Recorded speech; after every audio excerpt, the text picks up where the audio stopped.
This week we are focusing on Lesson 7 in the Ready Book, Analyzing Character Development.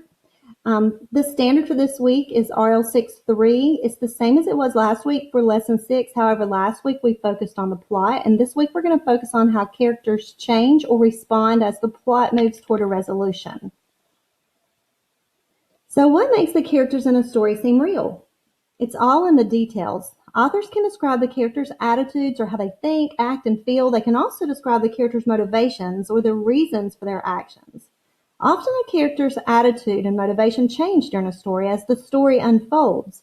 Readers learn more about a character based on how that person responds to events. So let's take a look at this cartoon. First of all, in this first picture, we see that the boy takes an ice cream cone from a little girl. And by the look on his face, he might think it's funny. So that tells us he's probably not always a kind person. He likes to play jokes. Then in the second picture, we see by the look on his face that when the little girl becomes very upset and she's crying, that he kind of hesitates. And then he starts to think, maybe, is this joke a good idea? And so we see in the last picture that he cares what other people think because he actually gave the comb back to her. So he gives the comb back to the girl. And why does he do it? Probably because he doesn't want her to be upset. He wants her to feel better. And this shows about him that he knows how to do the right thing.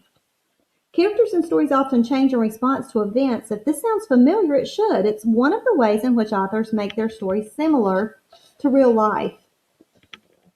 All right, let's read the next story, Lost by Janelle Aker. Peanut, Rosalind yelled hoarsely for the 50th time as panic surged through her veins. How often had Graham said, Roz, without you and Peanut, I would be lost. Well, now yappy little pampered Peanut was lost. I was so distracted by my texting that I dropped his leash, Rosalind groaned. How can I face Graham? Peanut, Rosalind hollered into the woods. I have to be careful or I'll get lost too, she worried. I need a map. Rosalind darted back to Graham's house, returning moments later with a pencil and paper. 10 steps, tree, she scribbled and illustrated. Peanut, then 12 left, there's a bush. Yap, Peanut barked as Rosalind finally saw him. His leash tangled in branches and his paws flailing. Rosalind nearly shed tears of joy. So let's explore how to answer this question. Based on her responses to events, what kind of person is Rosalind? And then support your response with details from the story. So we'll do that using this little chart. So first of all, what happened was that Peanut got lost. And Rosalind responded by being very upset because Graham loves Peanut and she knows that. Then Rosalind worries about getting lost too. So what does she do? How does she respond? She makes a map. And then she sees Peanut. And she responds with nearly tears of joy because she's so relieved that she's finding Peanut. All right, so let's take a look at the next page. Continue to read about Rosalind and Peanut and use close reading strategies in the hint to help you answer the question. At first, Rosalind thinks of the dog as a yappy, pampered little Peanut. All right, so we could underline that sentence to where she thinks that he's yappy. So her attitude toward him is like he's annoying. He gets on her nerves. But now let's read to find out how maybe her attitude has changed since she thought she almost lost him. Oh, Peanut! Relief flooded over Rosalind as she rushed toward the distressed dog. I've never been so happy to see anyone. She untangled the leash and embraced the disgruntled animal, and then, referring to her map, Rosalind retraced her steps and escorted Peanut home.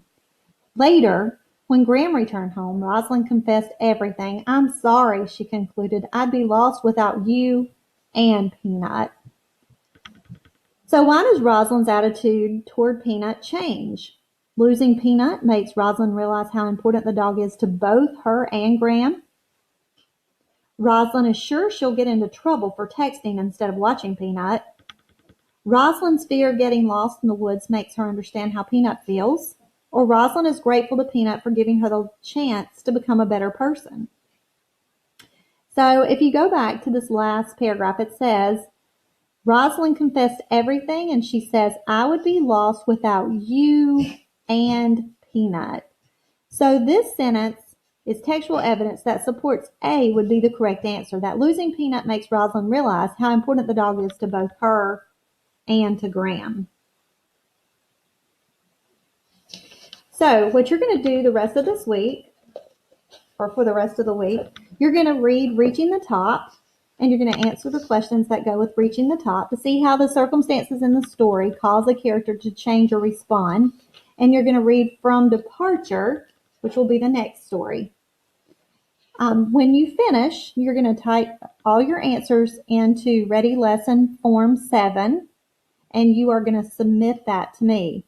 All of this is located in Monday's section of Google Classroom, and that's where you'll fill out the form and you will submit it there also. Have fun reading.